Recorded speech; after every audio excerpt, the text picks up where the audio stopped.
are joined in the studio today by Desirée Silverstone, who is a psychotherapist, who is now an executive coach and the founder of Head Honchos. So welcome, Desirée. Thank you very much. Now, I'm just to give you a little bit of a heads up about where we're going, sort of where we're going with the direction of the show. Desirée does all sorts of things, and one of the things that sort of keeps coming up around her is it's about leadership. Executive coaching, leadership. And I think leadership is one of those terms that you hear bandied around a lot. There's lots of courses about sort of leadership. There's lots of books about leadership. But sometimes I'm not actually sure that we apply it very well to our businesses. I think it's something we hear very often in terms of large corporates and management, but that we don't do a lot of, or we don't really understand how it can apply to our business. So we're going to find out about that today. We are going to be, oh, trust me, we will. You'll be leaving, there'll be nothing left. An empty vessel. Yes. Definitely. Everything will have been downloaded. So welcome to the show. So starting off, before we get down into the nitty-gritty, we like to have a little bit of fun, a little bit of banter, just a little bit around the table with some of the things that we've learned, some of the things that we're reading, just to sort of, I don't know, add a little bit of, what's the word, roundness to what we're doing and get some ideas out for other women in business. So, hang on a minute, I can't find the thing. I can either see... see... some coaching? You have no idea. Be a very brave person. Okay, so let's get going with our usual feature of what have I learnt this week. So Adele and I sometimes have a problem with this because certainly if we do it in the first show. But have you learnt something this week? I think you have. I think you've had a big learning, haven't you? Yeah, I have had a big week of learning. No, I'm going to definitely say I've learned to stop. And to be honest, Sian, I've talked about, I've stopped before. I'm talking about I've stopped for a couple of hours to think about something. And I think what I've learned this week is I can stop for a couple of days, rethink, and the world does not fall apart and I can come back. So I think that's what I've learned this week. And I would just definitely say that to people. Don't be scared of stopping. And I mean, truly stopping and having a think. Do you know, it reminds me a bit about when I was in corporate world and I'd have a holiday booked, so I've got leave, and in the days up to that time I'd be rushing, trying to get everything done because I'm not going to be in the office for 2 weeks. And obviously, so I'm not there, just everything would just go horribly, horribly wrong. And I'd go away, and there would always be a couple of things that or possibly more actually, that hadn't been done. And do you know, when I got back, absolutely nothing had gone wrong. Nobody had missed it. Nothing. And I think perhaps sometimes we exaggerate the importance of our own input, and that so you stopping for 2 days, nothing collapsed, it was all pretty much the same as it was when you've left it, but you've had some breathing space and some time off. I think that's so important. It's something that I find very, very difficult to do in business. And to be honest, I think why I stopped is I probably got to breaking point. So I'd had a challenging Monday morning and I was done. You'd gone too enough. far. Yeah. And ideally you wouldn't get to that point. You just actually say, I need to stop and think and be able to do it, and not have to get yourself to the point where the wheels are going to fall off the bus for you to actually be forced into taking a couple of days off to regroup and think about what you're doing. To regroup and think. Okay. So it's okay to stop. Ain't nothing going to happen. No. Yeah. Do it. Desirée, what have you learnt this week? Well, I can't say that I've learnt anything, but I've certainly had to practice what I preach to people because... Well, you learnt that, didn't you? Be careful what you say, because you might have to do it. And I did have to do it. In fact, I very nearly wasn't here, so I have an awful sense of direction. I mean, I could probably get lost in a room and not find where the door is to get out. So I was, coming here and I've got a terrible sense of direction, so I was very organised. I slept at a friend of mine in Thanet and all ready to go, and lo and behold, BT have decided today to change my phone to EE. Sorry, I'm doing like a whole lot of advertising. So it didn't work. I couldn't use my Waze. And I was just thinking, okay, I don't know what I'm going to do. How am I going to get there? And, it was the whole thing that I say to people when I'm coaching is that when you're stressed, you lose your mental space for thinking logically. And I explain it all to them in terms of how it works from a brain point of view. So I had to picture the hand model that I give out to explain how my emotional limbic system was flying around in the wind, flapping around frantically, and how was I going to bring my thinking bit back online. And then I went into the fantastic exercises that my idol, Andrew Huberman, gives, and I did the physiological sigh, and I stood in her kitchen going, wait, let me just do my breathing. And then after all of that, I said, okay, Sita, that's it. I need your phone. I'll bring it back afterwards. Love it. And hey, I got through it and here I am. So it's kind of just a reminder, stay calm, be innovative, and you'll get there. And, otherwise there would have been dead airspace. What can I say without me? I love it. So in the studio, we've got Mark Jennings with us, who is from Storm Chasers Digital. He's a WordPress expert, and he's not going to be, he may well be chipping in. He was here in the first show, but we're still going to include him in a couple of these little bits. So Mark, what have you learnt this week? I mean, apart from not to come on a radio show with with a load of women. I think, it's something I've relearned, which is that, as you say, we all get really busy, have this huge long task list, so it's pick the one thing that really must be done that day, and then make sure you do it, and then congratulate yourself afterwards. Don't stress over the fact that there's 99 that you haven't. You've done a good job. Do the one thing. And in fact, that's really weird, because what I've got I'm going to have to show you what I've got written down here. Is I've got one thing, but it's actually in a completely different context. So I may ask for a show of hands here. Who has more than one journal or book that they write in? Yep. And then I run around trying to find out which one, and I've written something. Okay, so it is, and that's what I've learnt this week, is to have one thing online and one thing offline, and both of them I can take with me. So be it online or offline. If it's offline, it's one journal, not one journal for business and one journal for my personal thoughts, or because you can't separate them. I am my business.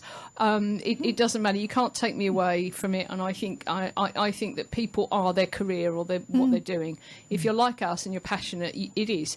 So it's like one book that comes with me, and one online tool within reason. I mean, I've got other things that manage various bits of my business, but apart from getting my thinking straight and reminding myself what I've got to do, one tool to jot stuff down in that is available on my laptop and is available on my iMac and is available on my phone that I take with me.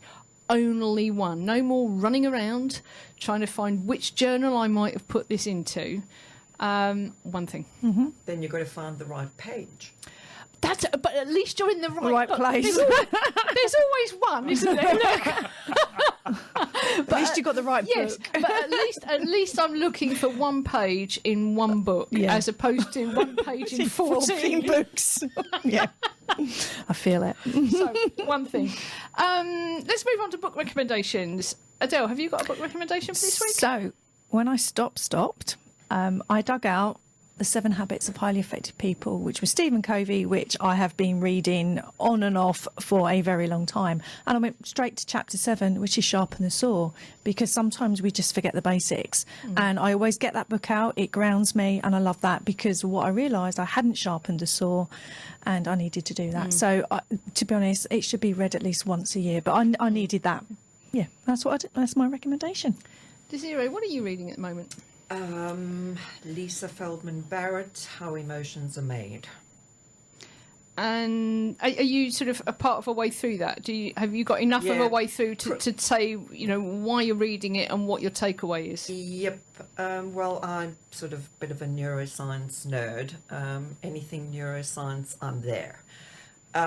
So yes, it's very interesting, because when you are coaching people. They come from different backgrounds, different cultures, and you have to think about, do they think about things differently? And also, I'm just generally interested in our evolution and, different cultures, etc. So a takeaway is that emotions aren't universal.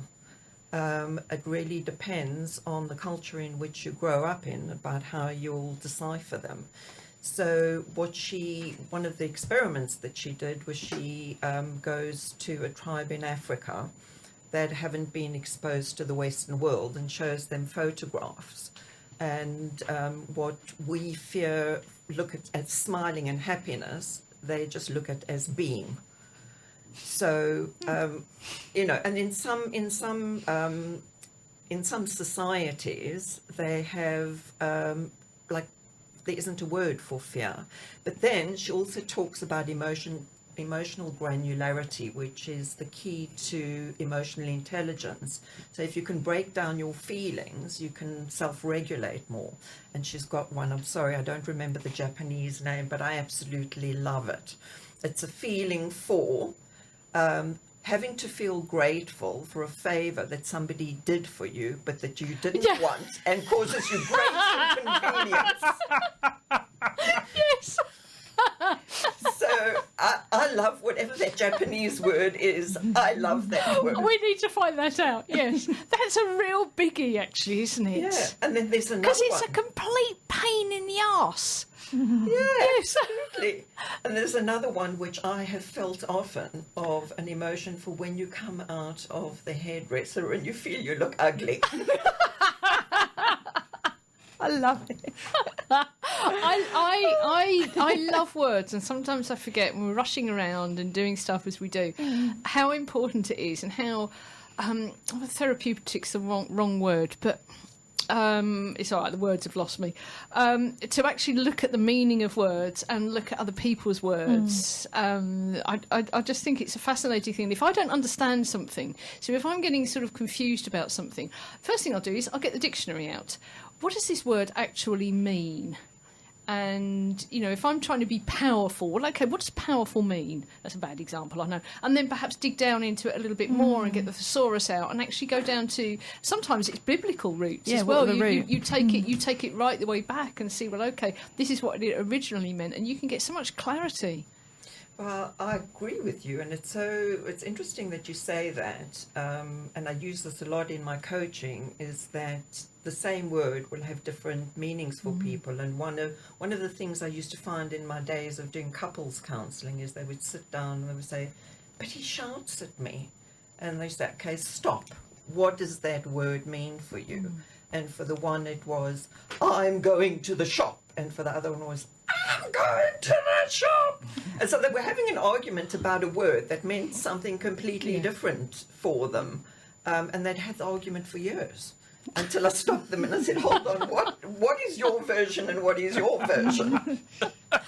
It's critical, isn't it? And I think there'd be a fantastic other show where we could talk about sort of communication with clients, communication with business colleagues and business partners, and making sure that your understanding of the word that you're using is their it doesn't matter whether there's a right or wrong, is it their understanding?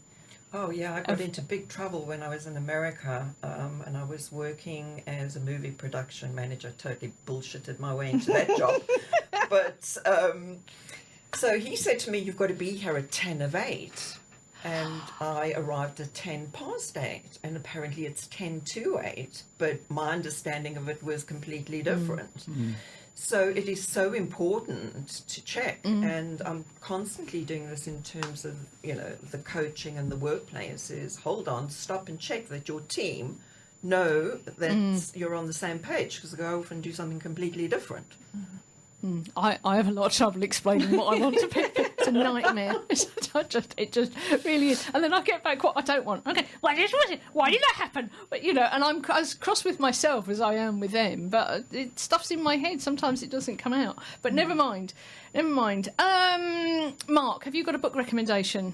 Yes. We don't want you to feel left out. It's Black Box Thinking by Matthew Syed. Okie dokie. Why do you like that? And well, my take on it is that it's okay to make mistakes. You're going to make mistakes, but you have to admit that the mistake was made, and then you have to tell everybody in your team, even if it's just two of you, what happened, how did it happen, and how do we make sure it doesn't happen again. Okay, I like the idea of that. I think that's quite. I'll grab that one. It's It's a good book. yeah. I think it's quite. It's one of those books that's actually quite well known, but I haven't read, and I feel like now's the time perfect to read it. I have got a book that I'm reading, and I can't tell you why I'm reading it. There isn't a particular reason for reading it, apart from it's actually really quite interesting. I've actually got it on audiobook, and it's called Algorithms to Live By, and it's God, dearie me, eyesight. Honestly, I'm worried I'm going to turn it on. Hang on. Oh God, I have. It's the computer science of human decisions, and I can't see who it's by, but that will be in the newsletter. And it's a bit it's a bit techie and geeky and mathematic and stats based. I am a little bit of a geek. But it's got some really good information in there, sort of things that you can just about apply to your own life, things about game theory, all of that sort of thing. It's just it's quite just an interesting read. Just put it on and you can dip in and out of it. Do we have your book? Is that an interesting 7 Habits. Interesting listen. It's an interesting listen, actually. It's I don't. I prefer physical books, but sometimes I find that my eyes are too tired to read, so I do quite a lot of listening. But I much prefer a bookmark, and I'm a person who I write in books. Sorry, folks, if books are sacrosanct, books are to be read and used and part of your life, and I will write in them and turn pages down and break the spine and all sorts of horrible things that everybody hates. But I love buying those books because then I can see what other people exactly think. they're my second-hand shop. Yes, they're to be used. So by choice, I would read, but I can't, so I listen. And also, I mean, I can't read in the car, can I? Well, I suppose I could, but it'd be a bit dangerous. So I listen to them as I'm on my way somewhere. So they were really, it's a really good dip in and out as well. It doesn't matter if you lose attention for a while, you go and do something else. So I want to go a bit faster because there's lots of stuff that we want to get in with Desirée, because I don't want to leave in here without having told us everything. Yeah, we need to know. Yeah. So now sometimes this does cause controversy about the word failure, but I tell you what, we're going to use the word failure because I think there is failure. I think sometimes stuff just doesn't work, even if you learn something from it. So, have you got? We can't have any more failures left, have we? Have you got another failure, or shall we go straight to? We'll go to Mark, I think, and then we'll go to Desirée. Mark, what's your biggest failure? My biggest failure is probably doing an update on somebody's website. Thankfully, in this instance, it was one of ours, without actually having taken the backup first and completely ruined the whole thing. So you learnt a lesson from that? So it was a big lesson, yeah. Big lesson. I mean, obviously that was some time ago. It wasn't last week. But I think that was, and that sort of brings me back to the black box thinking and how did this failure happen? And as you've mentioned, I'm sure before, about critical points, etc. Critical control points, yeah. And so, it was a good lesson because it meant I had to sort of let's process this properly. We like failures where we learn and good stuff comes out of them. Desirée, have you had a key failure? Oh yes, that was a very big ouch moment. Some years ago, in the .com market explosion, I invested £5,000, which very, very quickly grew to about 193. I used to have such a kick out of running to the computer. Have they split? Have they gone up? Where are they? It was such a joy. And I'm not a greedy person. I'm not very sort of materialistically motivated, but I wanted the money. I wanted to buy a house. And I said to the broker, and the fatal mistake was I told him at the beginning, I'm not good with figures and I'm not good with money. And I said to him, okay, 193, I'm cool. I want to get out. And he said to me, you don't know what you're doing. This is not what you do. It's the long term. It's not the short term. 2 weeks later, I had nothing. Listen to your intuition and your inner wisdom. Okay. Yep. The reason I do the biggest failure thing is that I think sometimes people beat themselves up about stuff that goes wrong, and we have all had stuff that hasn't done what we wanted to, or where we just totally cocked it up. And guess what? We are all still here, and most of us have learnt from that failure and have gone on to different things. And paying a mortgage. So that brings us on to our next thing, which also Adele and I do have a bit of trouble with, because it's something that is a bit of a one-off. So, Desirée, what's your superpower? Oh, definitely insight. Okay. Insight into what other people... Yeah, insight okay. into people. Yeah, totally. Mark, what's your superpower? I think staying calm when things go wrong. I don't really flap about much. Okay. Thank you. We've done our We do, superpower. yeah. We haven't got any. But I don't know them. That's true. This is very true, but we have people who listen every week. They must be bored. They must be bored to tears. If you'd have listened before, you'd know. I reckon I have a different superpower every week. Actually, it's just sort of a little bit different. Okay, my superpower is thinking on my feet. Okay, good. The downside of that is I can't plan a damn thing. And mine is resilience. What I've covered all from my whole career, what I've built from, and so it's all around resilience. I do get knocked down. I may stay down a bit longer, but we always get back up again. Yep, resilience. Yeah, so that's it. Thank you. And I think the key is learning how to play to your superpower. Yeah, and when it becomes like me, my It goes Achilles too far. heel, it went too far. My strength become my Achilles heel on Monday. Yeah. And my strength is also my weakness. I think on my feet. I can run really big events, and I know stuff's going to go wrong, and I can adapt, and I can make it shift, and I set up an entire cafe restaurant, didn't I? You The did. big You show did. We had in about 15 minutes. But planning, not good at planning. Brain goes wandering off, goes, it'll be fine. So we're going to sit together next week, isn't it? We're going to be together next week. Okay, so let's get down into some of the nitty-gritty here of what Desirée does, what she does with her clients, and we're also going to be talking about leadership. So what I like to do first of all, Desirée, is give listeners an idea of sort of who you are, where you came from, what you do, and the type of people that you do it with, so who you work with now. And then we'll pick your brain dry. Oh my gosh! So- how long do you have? That's a lot of information. Right, okay. So we don't. So as far as your story goes, let's get you to where you are now, who you work with and who you do it with. Let's have like a couple of minutes. Okay. So we won't start with I was born. Okay. So okay. So I was born, otherwise I wouldn't be. So originally the accent is originally from South Africa. Left South Africa because I've always had a very big social conscience. With a suitcase, $2,000, and went to go find my way in America. I can tell you there are no gold streets paved with gold. I left after about a year because I just couldn't get a green card, all that kind of stuff. Went to Israel, loved the history, found it very hard to live there, and then came to London. I'd been here ever since. So I started off my life in marketing and advertising, always knew that my sort of passion was people. So went with my heart, requalified as a psychotherapist, and worked, my first qualification was adults, then I did children and adolescents, and then I did systemic family therapy, so worked in NHS, prisons, schools, private practice, charities, wherever there was people that needed help, I was there. And then about 12, 13 years ago, somebody said to me, look, I think you'd make a good coach. And quite frankly, I was quite burnt out. And if I've got a sticker on my head, it's like, if you're difficult and it's complicated, come my way.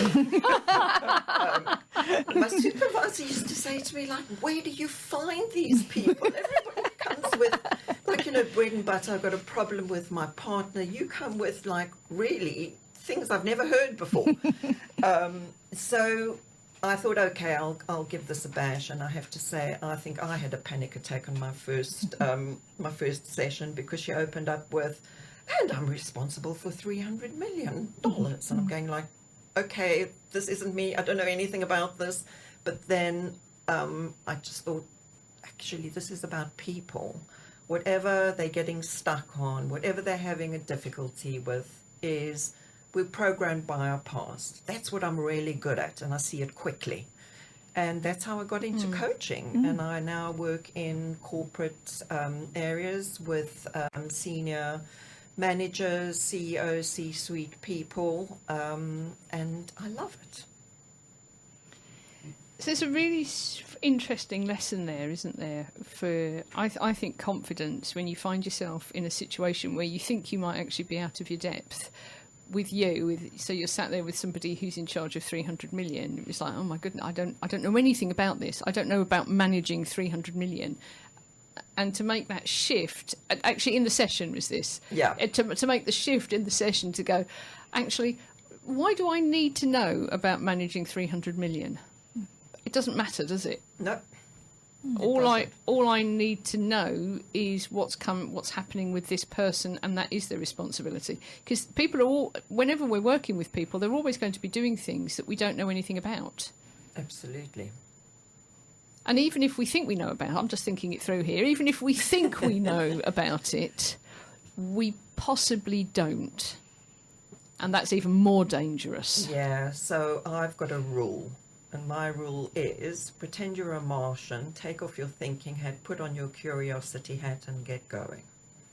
And ask questions, Yeah. and find out. that. Yeah, and find out what's going on. No assumptions. Yep.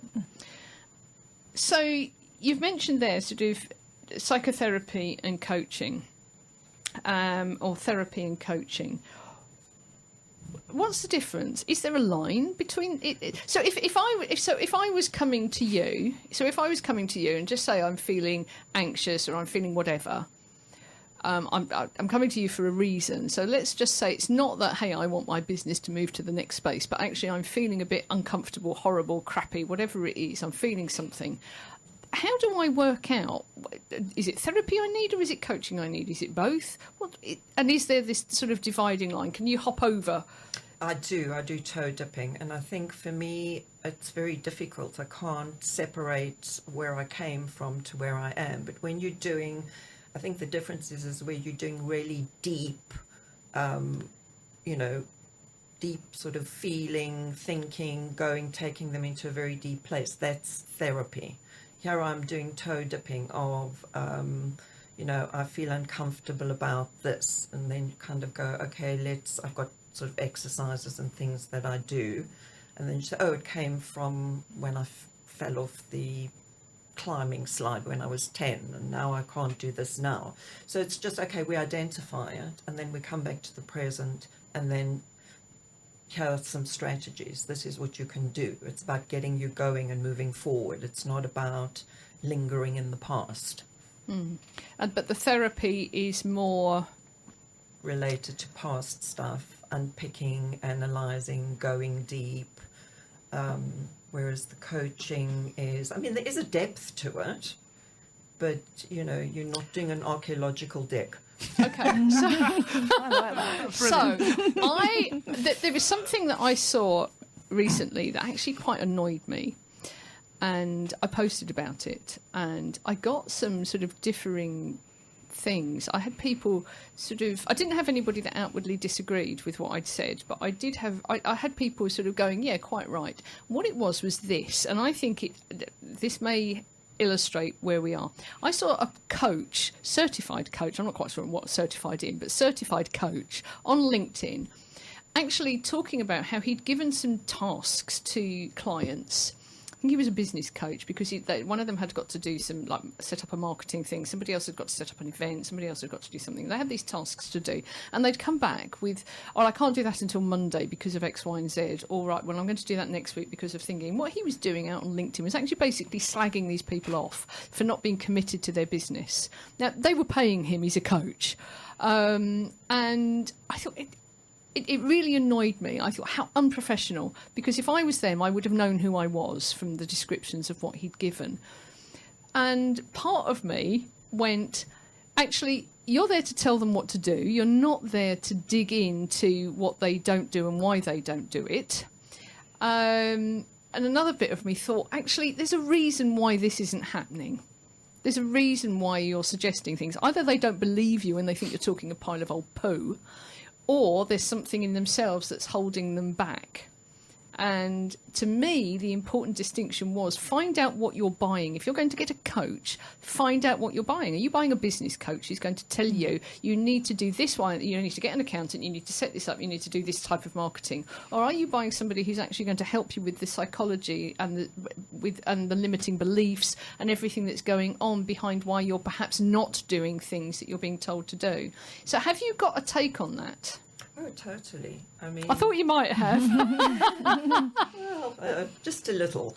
Yeah, so I think that it's important in the beginning to actually set out what coaching is, to ask them what they want. Because actually yesterday, for the first time ever, I said to somebody, I don't think I'm the right coach for you. They were very, very technical. They wanted best business practice. It's not what I do. Yeah, okay. And, okay, he, kind of made a mistake, I think, in terms of what he was bringing up. But anyway, I'll put that aside. But, yeah, I think that there needs to be, you need to contract in the beginning to say, and I always say, this is how I coach. I'm very conversational. I'm this, I do this, is this what you're looking for? We need to fit with each other.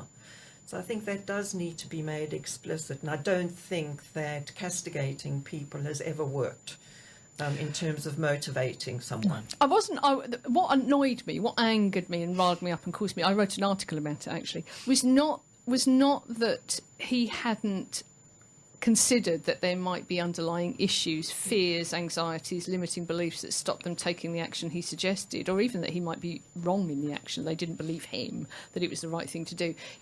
What annoyed me was the fact that he published it on LinkedIn. Yeah. I think that's just... So you see, I'll take it a step further. With my psychotherapy hat on, I would hypothesize, because I can't see into his head, that if you're taking something like that, you're putting it on LinkedIn, and you're criticizing, it means that the message that you're giving over is actually, I'm amazing. Yes. Look how good I am. That's what I wrote about, actually. Yeah, and actually, look at me, I'm a big guy, I know what I'm doing. But also when people do that, it also means they don't have to look at themselves. Yeah. When you're constantly criticizing others, and it makes you feel better about yourself. I thought it was his particular way of saying, hey, I've got clients. Okay, that's another one. And the people who'd commented and had said, yes, way to go. I can't remember what his name was. It doesn't really matter. Yeah, way to go. Yeah, absolutely right. It's so annoying when you tell clients to do things and then they totally ignore you. They were also certified coaches. Yeah, but you shouldn't be telling clients what to do, ever. Exactly. Exactly. But I think sort of taking it back, it's if somebody is coming to you or anybody for help, it's actually to find out what sort of help you can expect. If they're a business coach, are they going to be recommending what marketing tools you use and what marketing approach you use? If you don't do that, are they going to dig into your head? Or is it totally actually about them as a person and what they're achieving or not achieving and what's behind that? And I think I don't think you're doing the business coaching, are you? I'm not doing business coaching. Yeah, you're doing the people maybe in business, but it's like, why isn't stuff happening? What's going on here? Yep. What's behind? Yep. Okay, so in some respects, I think what we're saying is you're possibly the best, and I'm not being, what's the word, is it obsequious? You can. No, it's all right. I know I can be, yeah. I'm not sure it's appropriate, but I'm just... No, I don't want to sound too smarmy. And it's not just because you're a guest on the show, but as I'm thinking this through, I'm thinking actually what we've got here is possibly the best mix, because you are coaching. You're saying, yes, okay, I suggest you do this, this and this. And then if that isn't happening, you're in a position to be able to come up sort of behind and go, okay, what's going on here? Is there some other work that we can do? Yeah, because there's always a reason. And sometimes... there's an investment in staying in a place that isn't comfortable, and there's whole psychology, neurobiology sort of reason behind that as well, why it's it's difficult to change. It's like if you've got a hand that's in a fist and it's been in that fist for 10 years and you say open your fingers, it's going to be pretty uncomfortable. So when people are going through change, sometimes it's uncomfortable, so they want to stay where they are.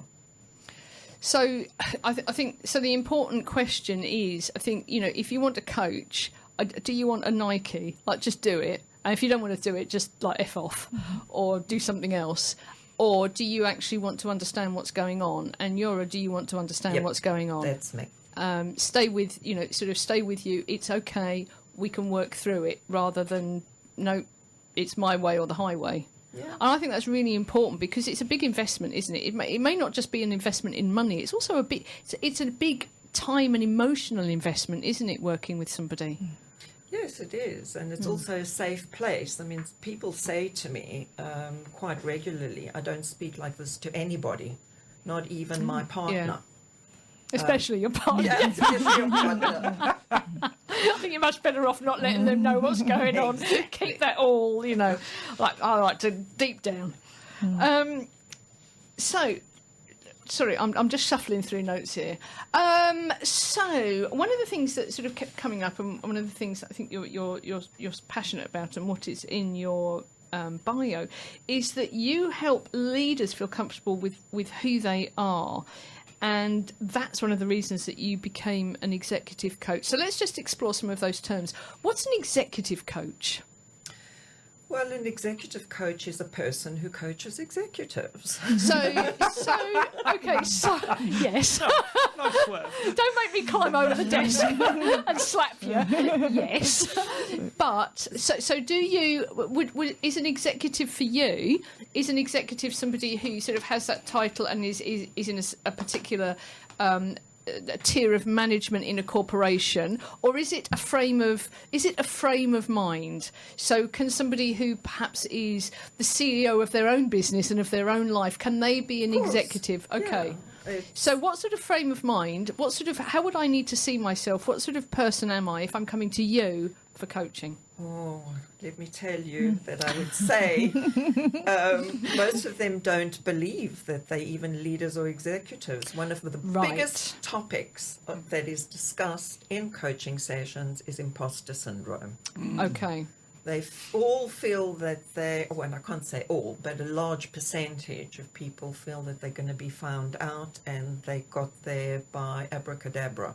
So then that was the next thing. So you call yourself an executive coach, but who does that bring to your door? And does it ever bring people who don't see themselves as executives? Are you going out them in a different way? Because this is I think this is a really key marketing issue as well.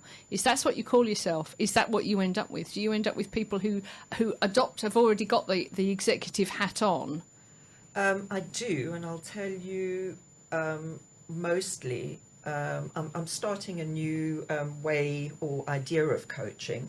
But the old-fashioned way and the normal way of coaching is that you'll get coaching through a business.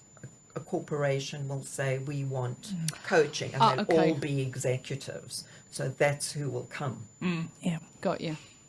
So my idea is to actually say no.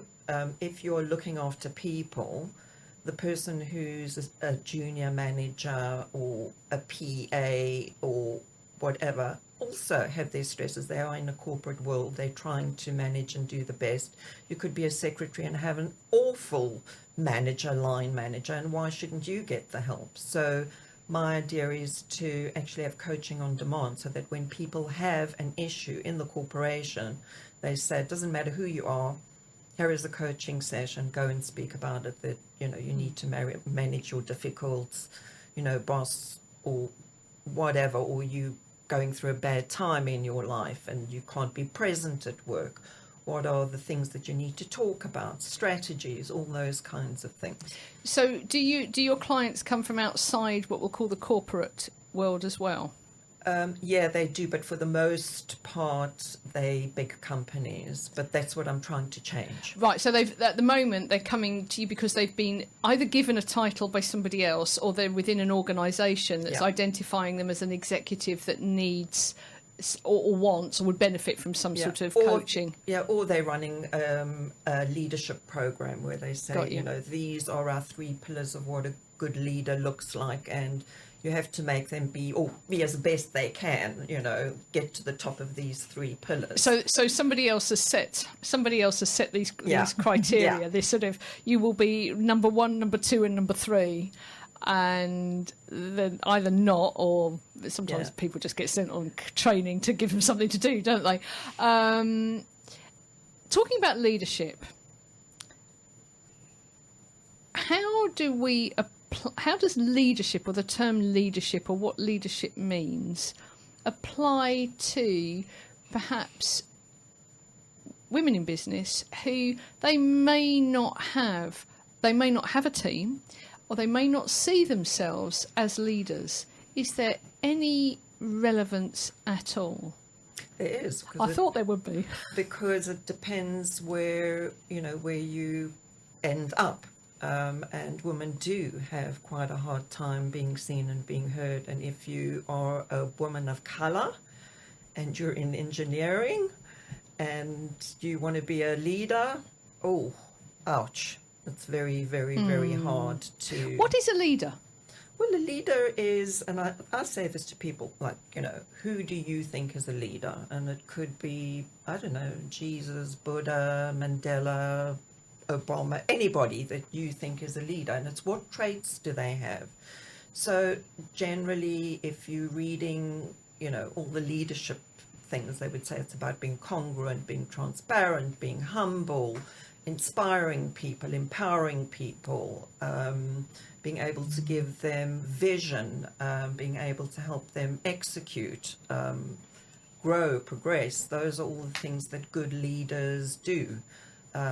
You know, to help them feel safe in whatever it is that they're doing. So is it basically you're mobilising the skills and time of other people to reach a common agreed, even though it may not be agreed with them, a sort of a common outcome, a goal. You're moving forward somewhere. So it's about bringing these people. It's about mobilising their time.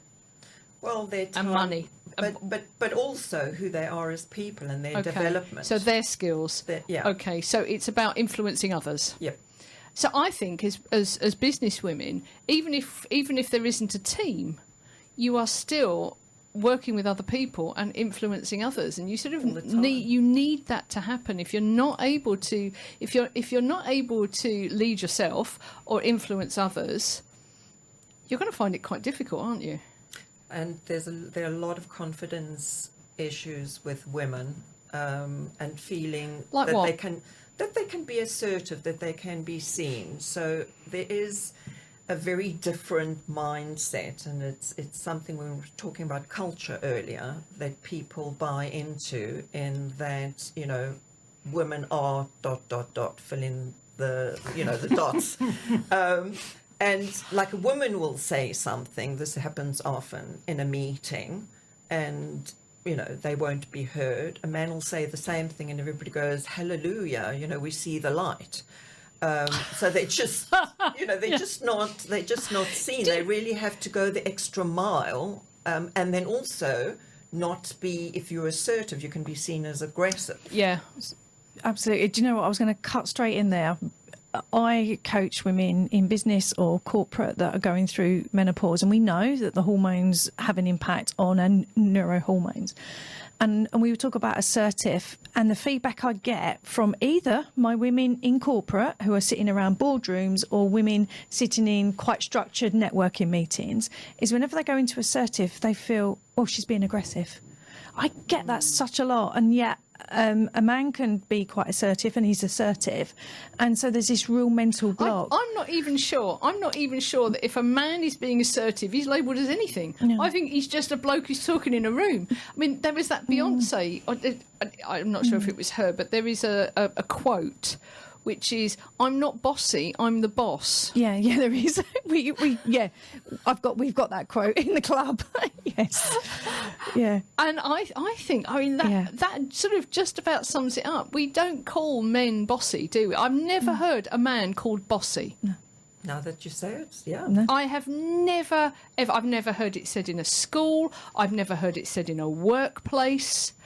But I've heard it said about women. I've heard, like children. Oh, you're a little bossy, madam, aren't you? Yes, I was always called bossy. Yeah. I was bossy. So was I. Can't imagine. I can't imagine why I was called bossy. I don't know. And one day I am the boss. Yeah, but it's not. I'm not bossy. I'm the boss. It's true. It's true. But again, just working with women, going into the boardroom where they are, where they have got the impact on their hormones and their neurohormones, and et cetera, et cetera. But it's probably the one thing that comes back is bossy, aggressive. And all they're trying to do is get their point across. It's interesting. And I think sometimes if you're not careful, that if you feel that you're in that situation where you're not being listened to and that you need to be assertive, that sometimes it can be over the top because it sort of has to be, but it's not right. Do you know what? And then it can come across as being assertive and aggressive, because we don't sometimes have the experience or tools for it to come out in other ways. So is that something? Is that something that you help women with? Yeah, I mean, Okay. they're always. I don't want to use. I try not to use these big global terms. I just go for it. Go. It's all right. We're very forgiving. We know. Well, there'll be somebody listening going, Yeah. "That's not me." We don't worry about them. That's okay. But yeah, women want to build brands, and I'm a creative, a painter, sculptor, right? And sometimes I come out with wacky ideas, and I do warn people before they start coaching with me that you may get a wacky idea, but I'm not wedded to them. You can just say that's ridiculous. And there was this woman who she Middle East, so completely different culture about how women are seen. And she said, well, we're getting a new boss. He's coming from America, and everybody's going to have 20 minutes with him. And here's little me. What am I going to do that he's going to remember me? And I said, you know what? Everybody's going to be going in there and going, I do this and I do that and I've achieved this and I've achieved that. I said, here's a suggestion. Go in, sit down, and say, hello, Mr. So-and-so. I've got a confession. I've been spying on you. And I said, you'll probably think you're completely Barbie. I love it. But then I said, and then just say, I've looked you up on LinkedIn and I noticed that you do this, and that.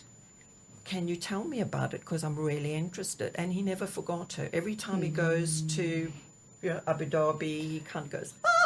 What did you do that he remembers you? So what she did was, sorry if I sound like I'm explaining this because you're stupid. I'm not. I'm explaining it to me. Okay, so what she did was actually stop focusing on her, focus on him, do some research, and make him the centre, and get her point across and get remembered that way. And it was also novelty. People Yes, remember yes, novel yes. things. Yeah. I wish we could continue this because I feel like we you're need going part two. I feel like you're going to walk out of here Yeah. and you're still going to be okay. My brain is half. So we need part two. That's okay. So we're coming up to the end of the show. So before I just sort of waffle on, I want to make sure that people know how they can get hold of you and how they can work with you. So can you please share how can people find you? Yes, people can find me. Either you can Google my name, Desirée Silverstone, I will pop up, or you can find me on my website, which is headhonchos.co.uk. And if all else fails, I'm on LinkedIn.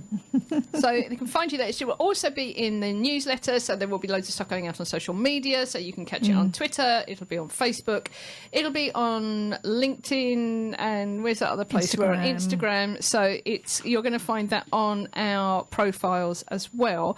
So you're not getting out quite just yet. Oh. So looking at, I tell you what, let's go for can we put together leadership and assertiveness for women, business women?